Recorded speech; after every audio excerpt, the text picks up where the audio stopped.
dads and sons or moms and sons will come down and go, man, this is fun watching the game with you. You're fun, because I was always clean and positive, no hating. Even now, they want me to do chants about tell them they suck. And, no, there's enough hating in the world. I'm only positive. Welcome to Side Hustle Hero, the show that is laser focused to inspire you to take action to start or to scale your side hustle income streams. I'm your host, Joan Posivy, author of The Way Success Works, How to Decide, Believe, and Begin to Live Your Best Life. Today's guest exudes positivity. Patrick, a.k.a. Crazy P as he is known, is a sports superfan. And honestly, before I met him, I did not know that being a superfan was a thing, let alone a paid side hustle. On the surface, it looks like Crazy P's role is to energize fans at games. That's definitely part of it, but there's much more to it, and he'll tell you about that. You'll also hear what's involved in being a sports superfan, what game day looks like, and other income sources he has that are offshoots of this side hustle that can serve as idea generators for you. But above and beyond those things, the real takeaway for me, and of course be sure to catch the end of episode key takeaway, is he reminds us what's important in life. Spreading love and good vibes is what Patrick is all about. Now here is my conversation with side hustle hero, the superfan known as Crazy P. Well, welcome, Crazy P. How are you? Excellent. Thanks for having me on the show today. My pleasure. You have one of the most joyful, energetic, engaging side hustles I have ever seen. And for someone who isn't familiar with your type of work, what is the role of a superfan? Like, what do you do? What's the objective? Well, first of all, you want to go into arenas and stadiums and get everybody excited. The crowd plays an important part in games. In football, they can actually make enough noise to affect the other team, and penalties are called and the team actually backs up. So you're a part of it. They say sports is, 60% talent and the other 40% is psychology. Or I could have that backwards. A lot of it is psyche, Sure. What's going on in the brain. Yeah. Michael Jordan used to say that, that it is psychological. And so if you're a kid or whatever you're doing, and you're getting positive feedback from your parents or your friends, and way to go, you got this, you can do it, doesn't that motivate you? For sure. And so, as I always say, we're family. And so I go in and I want to energize everybody. I want to get everybody up. I want them supporting the team. I want them going. And then it's not just about sports. Like I said, it's family. And everybody's important. I spend the first hours before games, going, I get there early and I talk to people and I want to engage and find out how they're doing and things like that. So it's about family. Yeah. So it's not just about energizing the crowd, but you almost play the role of like an ambassador. Right? Yeah. That's what I say, For the team. Yeah. That's it. Over the last 18 years, I've really gotten to know these people and they share things with me. I find out when they get married or people have passed, Yeah. and I know their lives and we hug it out. And I go and see certain people before every game. I know where they are and I go and we chat and we have a conversation, and it is an ambassador. That's what I feel I am. I'm, at the end of games, every Canuck game, I could go downstairs and get changed, but I stay there 15, 20 minutes, taking pictures and saying hi to people. And how do you like the game? You have fun? Oh yeah, it's been my first game. And, and we interact and sharing, in today's society, we are just kind of focused on ourselves sometimes. And the family is kind of broken down a bit. We don't have the dinners maybe. The community, used to hang out a bit more. Mm-hmm. And so football or sports is a real way for people to come together. Mm-hmm. There's people hugging it out and sharing. There's people from, as I say, all walks of life. There's every religion in a game. There's every background, every different type of country. There's every different economic background. There's all different walks of life there. And we all come together and we hug it out and high-five each other and have a great time together. So I just want to help facilitate that and bring people together. It's about love. That's awesome. I'm anxious to ask you about life as a super fan, but first, let's go back in time a bit. How long has it been since you considered yourself a sports fan? Well, that started when I was about 8 years old, I guess. I remember my neighbors coming over. You know, we'd been away on summer vacation, and the neighbors came and go, hey, Pat. I was Pat then, not Patrick. And they're like, Pat, you got to come play football. I'm like, what's this? And so I went and started playing football with the Saanich Hornets back in Victoria. Nice. And I took to it. You know, I grew up without a father or brothers. And all of a sudden, I was playing football, and they got me going. And this gentleman, there's an article in the Saanich News written about him, Roy Vollinger. And he was the number one, or as many men and women are in BC, affect the minor football. But this gentleman really had an impact on young lives and in BC in the football. And he was a big monster of a man, and he would bring all the teams together. And at the end of the practice, he'd like, let's get this thing going, and we'd all chant and scream. And I remember being 8, 9 years old, looking up at him, and this is the best. Come on, suck it up, let's go. And you know, he was a monster. And then I started moving forward, and then I learned from some of the older boys. I would be a ball boy on the junior team, and then so I started getting the chants going. My football team, now let's go. And so I remember being a young kid, and we'd be in Duncan, and all of a sudden we'd be in the change room, and the first game, and some of the players didn't know what was going on, and I'd get my helmet, and we'd start chanting and just get the clubhouse rocking, and we'd come out, and the other team is standing there going, what's going on? This is our field. And we'd already won the game. Point made from before. Yes, and then after the game, our team was doing really well. And so after the game, I had this chant that I learned from the older guys. We are the Hornets. We are. And the team would go, we are the Hornets. Mighty, mighty Hornets. Everywhere we go, people want to know who we are. And they would call and answer me. Well, they got so famous, you know, we'd beat you like 40-10 or something, or 65-10. And then we'd go and chant about it after the game. Maybe not very good sportsmanship, you know, but, you know, it was all in good fun. And the chant became famous. Wow. And the news came, and they were like, what is going on with this team? And they were watching our team and me getting these chants going. And so then I... How old were you then?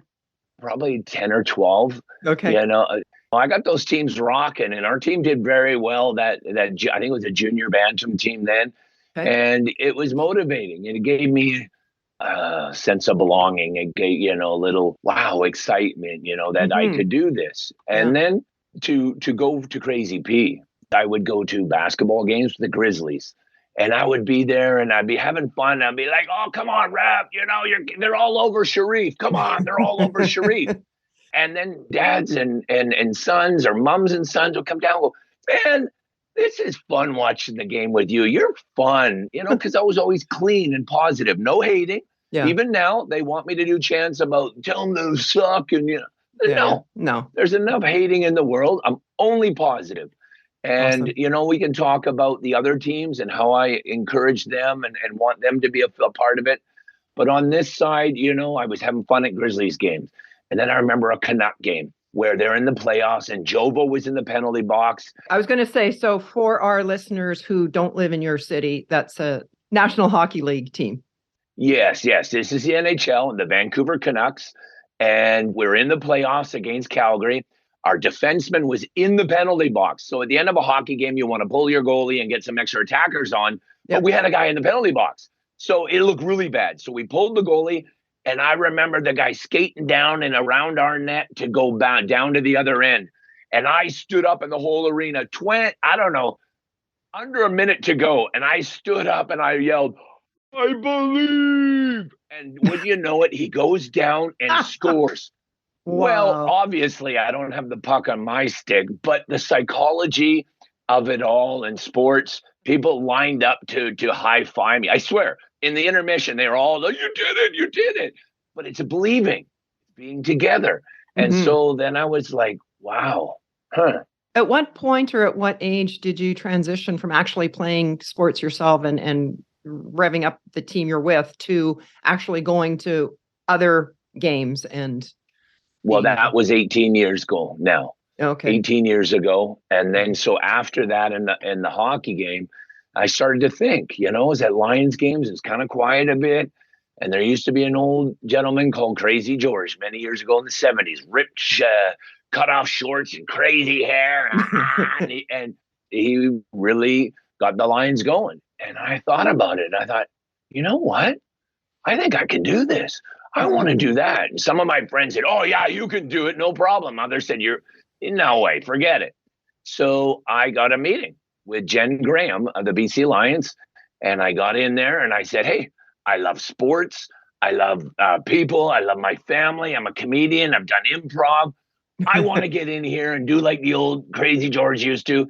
And I want to get this place going. She's like, all right. And then we walked by George Chaika's office, the vice president of the Lions. She goes, go pitch him. So I went in and, George, I can do this. I love kids. I love sports. I love my family. I want to get in here and get this place going.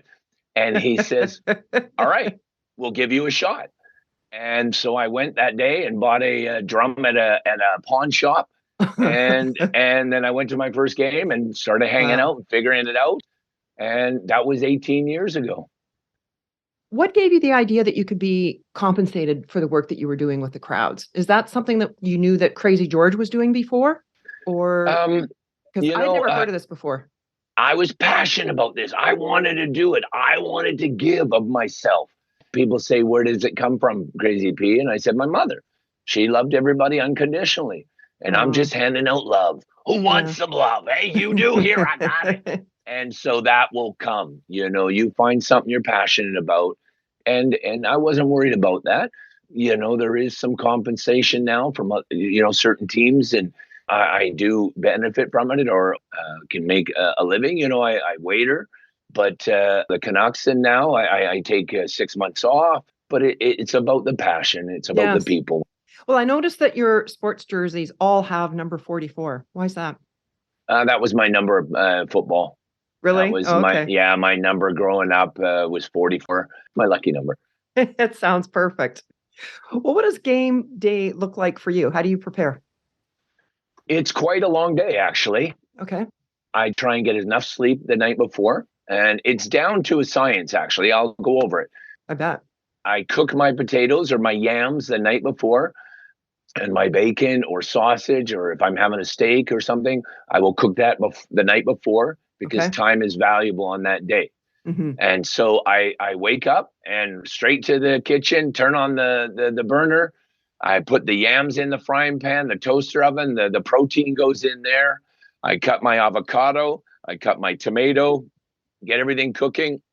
And then I do 3 eggs. So it's a half a pound of bacon or a steak or sausages, as many yams as I can put in, a plate of yams, and then my avocado and my tomato. And I eat that and some banana, and then I go right back to sleep. The BC Lions, the players taught me that. They said, really? Crazy P, eat as much food as you can, then go back and have a nap. Because I can't be eating a burger or food before the game. I'll have a full belly and, I need to move. And so then I go back to sleep. I sleep for 2 hours and I get up and I make a power juice with this Vega 1 that I like. And it's 20 ingredients. I got kale and carrots and strawberries and bananas and mangoes and blah, blah, blah, blah. Right. And all this stuff Pack it in there. Yeah. Yeah. And then I blend that up. And then I get my other juices ready, which are, I have an accelerator, a hydrator. So I used to have a Red Bull and Gatorade. But I do my own now. They're all natural from Vega. I don't mean to plug Vega, but I use you, Vega. I've been waiting for you. Did you hear that, Vega? Yeah, come on, Vega. I want you to sponsor me. But I love their stuff, and it's all natural. It's healthy. So I make my own Gatorade, that little poured into the little powder into each bottle. My accelerator. And then this other stuff from 320, it's what the marathoners are using right now. It's 27% carbohydrates, which is hard to get, and it has caffeine. So I get those all ready, and then I go and shower, and I drink my juice and my coffee, and then I put everything in the bag. The bag has been packed the night before because there's a lot of things I need. Sure. And then that's it. I get ready and off to the arena I go. I meditate before the games. I stretch. I'm all ready to go. Everything's on, and we have our meetings, and away I go.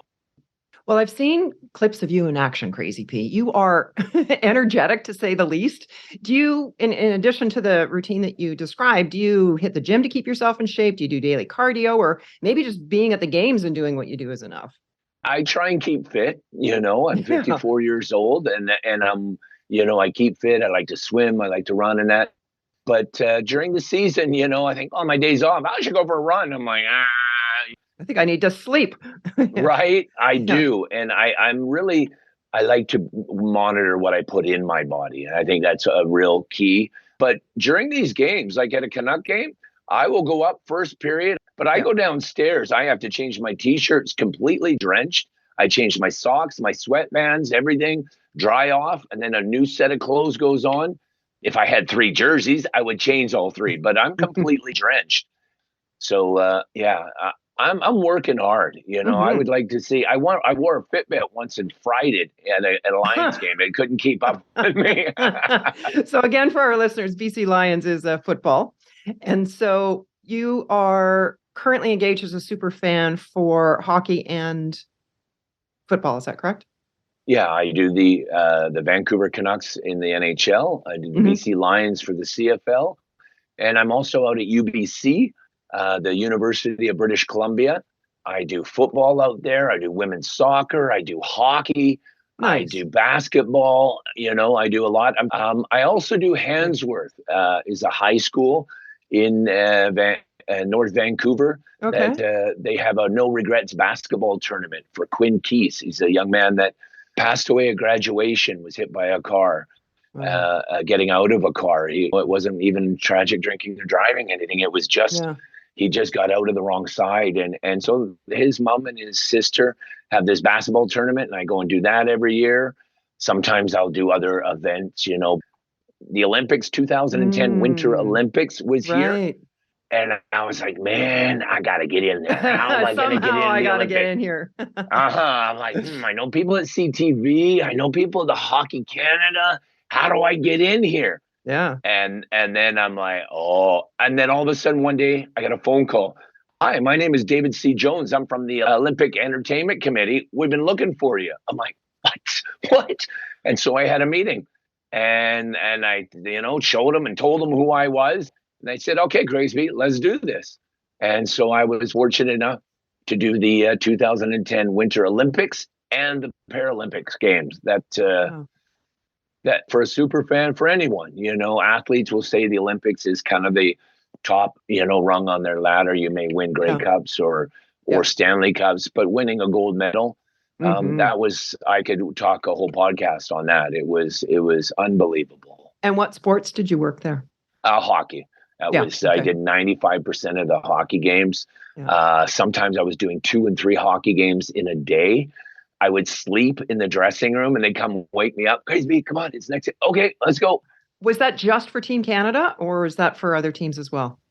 Thing is, when you're part of the Olympics, that's what they said, what do you want to wear? I said, Crazy P on the back of a Canada jersey. They said, no. Can you imagine being from Sweden? You're coming to the Olympics, you get off a plane, you're come to watch your son play or something, and all of a sudden some screaming Canadians are yelling at you. So we had to be neutral. And I actually wore a jersey that was neutral. It was blue for Olympic colors. And so, we cheered for everybody. Obviously the Team Canada hockey games were incredible. But I remember a Monday night, Sweden against Finland. Man, that was fun. Wow. They were all teaching me the chants, and I was getting everybody going. And I don't know what I was saying. And I'm not mean to butcher their language, but it was so much fun, and I would learn and back and forth. And it was incredible. It was a dream come true. If you go to my Instagram at CrazyP44, you can go down and see where Ginla from Team Canada hits the boards, and then he passes the puck out to Sidney Crosby. For those of you who are not from Canada, that is our guy. Yeah. And he shot the puck and scored right in front of me. And you can see I circled where I'm at. How grateful to be at that game. As Canadians, it was a special, special day. And I'm so grateful and thankful that I was there. What a great memory. Oh, those Olympics were incredible. The city, everybody. It was a good time. Well, these days, how many games a week are you going to, or games per month? Well, there was a couple of weeks back. I had a Lion. I'm not sure the order of it, but I had a UBC on a Friday, the Lions on a Saturday, and a Canucks on a Sunday. And Joan, one time last year, I told the Canucks, I said, we got to do two at once. They're like, what are you talking about? I said, I have a Lions game and there's a Canuck game. And they said, oh, you're going to do the Lions game? I'm like, yes, I haven't missed one in 18 years. Oh, wow. Okay. So I got all my stuff because I have to have the BC Lions is orange. So I've got orange runners and little orange socks. My gloves are orange. My wristbands are orange. My hat, everything's orange. If I'm in Canucks, everything's blue. I got Canucks hat, blue jersey, blue runners, everything, it's all, it's my outfit. It's my costume, right? So they weren't just at the same time. They weren't just at the same day. They were at the same time. They overlapped. Yes. Oh, that must what have been happens comical. for those of you people that don't know, there's Canucks play at Rogers Arena and the BC Lions play at BC Place. So those two stadiums are side by side, but one road in between them. So I went, the Canucks started at 7. I went in, got changed into all my blue. I had my meeting. I went upstairs, ran around for the first period. We score a goal. Boom. I run downstairs. I get changed all into orange. I'm looking, I got everything changed. And then I'm running underneath Rogers Arena and all the people are looking at me like, what's Crazy B doing in orange? Like, they're all like, what the heck? Yeah. And so I run out of the security check. I go across the street, up the stairs into BC Place. They let me in. I do a quarter and a half there. They actually gave me recognition on the Jumbotron Award. It was the last game of the year for being a super fan and appreciation. And then I do a quarter and a half. I run down the stairs back into Rogers Arena. I get changed into blue, all my blue stuff. I go up to the third period. We win the game. I text somebody. I said, where's the Lions game at? They said, we're just going into the fourth quarter. I go, perfect. I go downstairs. I get changed all into orange stuff again, go running out and up the stairs and back into BC Place, do the fourth quarter. And being the last game, it's kind of a goodbye to everybody. I spend a lot of time after the game. We hug it out. Those people mean absolutely everything. So I did 2 games at once. I'd never done that. I was like, wow, okay. 2 games in 2 different sports between hockey and football, right? At the same time. You have to remember where you are in the moment because you're doing chants as well, right? You can't be in the football using the hockey chant. I was worried. I'd say, let's go Canucks inside BC Place, I know your motivation for what you do is not about money, and I will ask you about your motivation in a bit. But looking at the compensation side, do most major sports and sports teams have paid superfans? Well, they have mascots, right? And I work really well with them, and we work hand in hand. There's cheerleaders and things like that, and cheer people. We're all a part of it. And I think a lot of teams now, NHL has started. I think the Vegas Knights kind of changed some things, and a little more showmanship. And now arenas are doing more. And I can hear drums now where I never heard drums listening to a hockey game. Mm-hmm. And I think I think a lot of arenas do. Okay. And I know the mascots do well. There's some mascots in the United States for some of these basketball teams are making, $600,000 a year. Some people, the mascots are making up to 600. Yes. But there's on Instagram, and there's hundreds of thousands of dollars. They're famous. They do a lot, and maybe they flip and do things like that. And basketball teams, NBA teams have a lot of money, and there's a lot of things that they have to do and go and charities and things like that. But some people do. There's another gentleman that I know that I met during the Olympics, and he makes $1,000 a game down in the United States. I make a little, and but there is some compensation. But like I said, it is for the love of what I do, for the passion.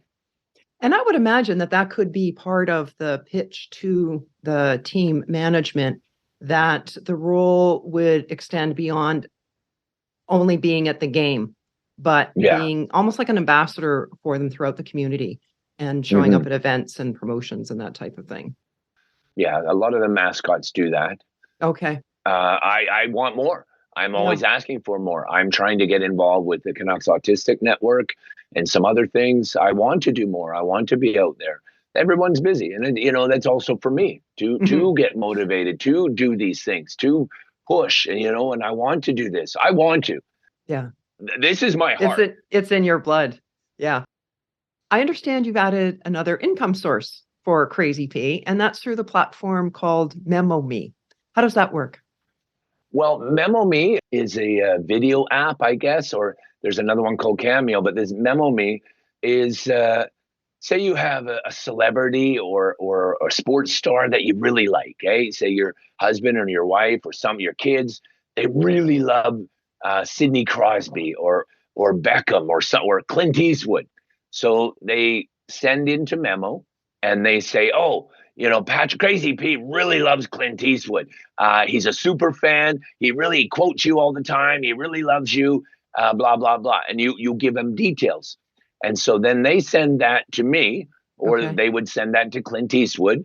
And then Clint Eastwood would make a video and he'd say, hey, Crazy P, I hear you're a great fan of myself. You love my movies. You always watch them. I hear you're a super fan. You're doing some great work in your community. Way to go. You keep it up. And then that video will get sent to me and I will watch Clint Eastwood talking to me. And it's a video from Clint Eastwood. Now that would be really cool. So people do it for me. Right. And I've gotten Father's Day and birthdays, fantasy football leagues. I just got a rock band the other day, kind of a heavier metal band that they said one of their bass player was a big Crazy P fan. So I gave him a happy birthday shout out. I love it. And yeah. Oh, I love it, man. I just go, and I kind of go along on it. I give you your money's worth. And there again, I'm encouraging, I'm touching my community. I'm out into the world and I'm giving positive feedback. Maybe it's not just about a birthday. Maybe, somebody ain't doing so well, and needs a little pep talk. It's all about love. And this gives me a platform to send love back to my fans. There's this gentleman, Davis, he wanted it about his dad. And he's a big 6'4" guy, him and his brother. And I did this one and I wasn't sure if I nailed it enough. And I didn't like the framing of my video. And he phoned me because I know this guy. And he says, hey, and I thought, I was going to say, hey, I can do it again if it wasn't good. He's crying. He's like, man, my dad loves it. He just loves it, man. It's awesome. I just love it, because I was real personal. He was the godfather of Langley. I think it was Langley, pardon me if I get it wrong, of minor hockey and what this man did and gave to the community. Yes. So I gave him recognition. We all need encouragement. Yeah. See, just love. Not all about yourself. You get into the shopping in the grocery store, give some people some love, talk to somebody, give back to each other. Mm-hmm. It's just not about sports for me. And so this Memo Me, it is awesome. It's another platform that I can do and use. Because those fans would be that are filling the stadiums, that are filling the arenas. They're there for the sports team, but through that, they've developed this relationship with you. Yeah. So I could see a lot of people reaching out for that to go to Memo Me and have that personalized for one of your fans. Right. They do mean a lot to me. I told you this before, there was a man at a Lions game and he's like, hey, Crazy P, how you doing? He says, I want a picture with my son. I said, great. Where is he? Let's go. He goes, oh, he's over here. And as we're walking there, he says, Crazy P, my son has brain cancer. And I'm like, okay. And I said, that's okay, sir. My niece Jessica died of brain cancer at 9 years old. I got you, man. Let's go. And so we went over and hey, little buddy, how you doing? Oh, yeah, this is a good game. Lions are doing good, eh? And I did go from something else. And this is a great game. We're going to have a good time. Dad wants a picture. Let's go. And we both point at the camera like I do. And, oh, yeah, you take care, little buddy. I love you, man. You have a great day. And he's like, okay, Crazy B. And then one of the next games, I saw the man. I'm like, hey, sir, how you doing? He's like, oh, I'm doing great, Crazy B. And I said, where's your son? Where's your son? And he says, he's gone, Crazy B. He's gone now. He's passed away. And he says, but that picture of you and him sits on our mantle. Wow. On our mantle, man. They sharing that stuff with me. Yeah. I'm on that mantle of a memory that was with their son. How can that not mean something? Yeah. People come and tell me all the time. Another man, he says, my dad wasn't doing so well. You know, when you're in your last days, I was in my last days, and my mom, stuff ain't looking. You might dribble on yourself or food, or, you know, you just, your body ain't doing well, right? It ain't glamorous sometimes dying. Sure. Yeah. And this man, I don't know, can't remember, but he said, my dad wasn't doing so well. He says, but you made it all about my dad. And it was about him. And, sir, how you doing? And he says, you gave him so much respect. He just raised. And he goes, I'll never forget the way you made my dad feel. You made him feel like $1 million. And we'll never forget. Thank you enough for that. That's what that stuff's about, man. You could never That's put why a I'm price here. tag on that. You could never put a price tag on that. No. There's a lot of people at the games, the Lions and the Canucks, and they're in wheelchairs and stuff. Some people are nonverbal, and I'm able to communicate and talk with them. And it's just a gift I've been given, and we let it out. You know, this Crazy P experience that I did, another hustle. I want to take the experience of what was happening in stadiums and take that on the road. So I came up with the Crazy P experience. And we took a lot of people from Victoria and a bus from Vancouver. And we all met at the Plaza Nations, you know, had banners and drinks already, you know, coolers, and everybody got their T-shirt and beads and everything. We all met as a group. And we kind of paraded up to BC Place. And then we went into Boston Pizza, and we had I got pizza for everybody and some pop. And I had some BC Lions alumni that showed up. And we had a little, you know, meeting. And then I had field access for everybody. And we went down to, I know. And so we all went down to the field before the games. The Lions were nice enough to give us field access right on the sideline. My friend Ryan Phillips is the defensive coordinator for the Lions. And Brian Burnham came over and saw my group. And we took pictures and everything. And then they went up into the stands and we're in a section. And I ran around being Crazy P. And then after the game, we went out and got on our bus, and we drove to Seattle, and we crossed the border, and the whole way we're playing games and giveaways. I had prizes and everything. And we drove down, and we stayed at the Sheridan Grand in Seattle. And then for those that don't know, the Seattle Mariners are the Major League Baseball team there. Okay. And the Blue Jays, the Toronto Blue Jays, and Canada only has one Major League Baseball team. And when it comes out to the West Coast in Seattle, it's 50%, 60% Canadians watching the Blue Jays. It's a big deal. It's a big deal. So we went down. We went down to stayed at the hotel, and then the next day we got up and went to watch the Blue Jays, and we're all there as a group watching the Blue Jays. And then after, we got back out onto the bus and drove back to Vancouver. And that was called the Crazy P experience. And what happened on that bus was awesome. We had, you know, we all had our T-shirts and prizes and the interaction. And again, it wasn't just a booze cruise. It was about the community. Yeah. I had people from all different walks of life.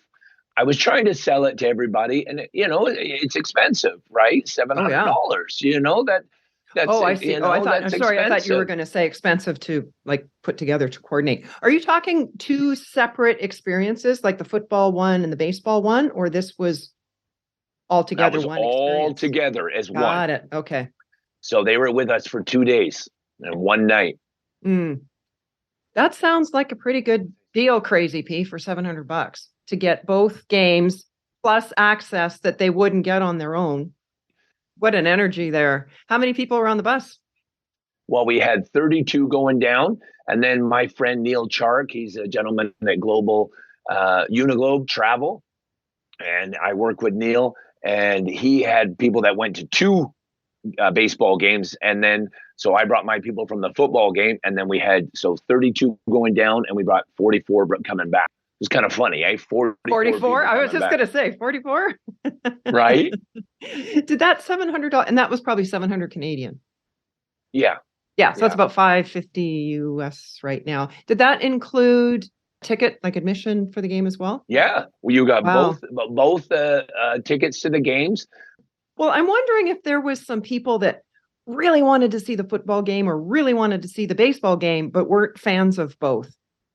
And so if you were to do them separately and not have to look after those transportation costs as well, the price could come down a little bit and maybe you'd sell out. And that, like, I know part of the experience would be their time with you on the bus. That must have been hilarious. And so instead of on a bus, though, it would be in a facility or a venue pre-game for a couple of hours or whatever. I think that would be super fun. Yeah, you're giving me ideas. I think about it, a little bit of game day experience with Crazy P. Yeah. And then you go to the game, right? Then you all go to the game, yeah. That's it. I'm trying to get organized a little. Sometimes you get busy in life. Of course, my website, I'm trying to get that going. crazyp44.ca. I want to do some other community things and going out, maybe birthday parties or something, and then my own clothing, my T-shirt. A friend of mine, Ray, he does photography at the Lions and other games and that. Okay. And he put this together. Nice. I said, this little character here is Crazy P. Somebody welded me a character out of steel, and that's with a drum and a stick, and it's and his tongue sticks out. That's kind of my energy, Yes. And so I got him. I said, I want a 70s rock T-shirt about baseball and football on the bus. And he came up with this for me. And so I have logos and things that I want to do. And, the hustle, like the side hustle, you got to look for things and ways to make some money, because there is no free ride in this world. Oh, you have so much to offer there, Crazy P. Yeah. What's the best way for our listeners to connect with you, Patrick? You did mention the website, so we'll definitely add that to the show notes. I'm on Instagram a lot. Okay. You want to see what Crazy P does? You go to Crazy P, and it's P. A lot of people hear Crazy Pete. They think they hear Pete, but it's not. Right. It's Crazy P for Patrick. It is Crazy P 44. The number 4 because of my jersey. Yes. On Instagram, and you go there and you look through and you'll see who I am. You'll see the love. You'll see the smiling faces, and you'll get a sense of who I am, and you can leave me a message there and I will see it. Awesome. Well, clearly you're a person of action, Crazy P. So what's your best tip to inspire others to pursue their side hustle dream? Mel Robbins, she wrote a book, The High Five Rule. It's about, she says you high five the mirror in the morning, and there's the connection. When you want to high five somebody, you look at them, and you go to high five, your brain just jacks right up. Eh? Whoa! You don't have to say anything. You don't have to say, yeah, this is awesome. We're together. We're going to high five. You automatically know. And so she high fives the mirror in the morning. She says, you don't even have to do your affirmations of, you can do it. That when you touch that mirror and look at yourself, you can. Sometimes people say they don't have time for these things, but that takes a split second. Exactly. Yeah. And in the morning, I do. I look at myself. I have my own morning ritual and stuff, meditation and things like that. But that's another thing. She talks about there is no perfect time, that we're all waiting. We're waiting for that perfect time. I'm waiting to get everything organized. Like Crazy P, I've been thinking about these websites. I've been thinking about all these things, trying to get my logo, trying to get that. I've been thinking about it. And you think that somebody's going to discover you, or it's all going to line up, and somebody's going to save you and come in and take care of you. But that's not it. Just get out there. Just start doing it. Just get going. Believe in yourself. It'll happen. Don't worry. Just get up and get going. Start doing it. Enjoy it. This life is short. It is. Well, thank you, Patrick, for opening our eyes to a vocation that before meeting you, I honestly didn't even know existed, and for sharing your insider's knowledge of what's involved in being a super fan, and for being today's side hustle hero. Thank you so much. Thank you so much. Be well, everybody. Crazy P. creating a positive experience for everyone. Oh, yeah.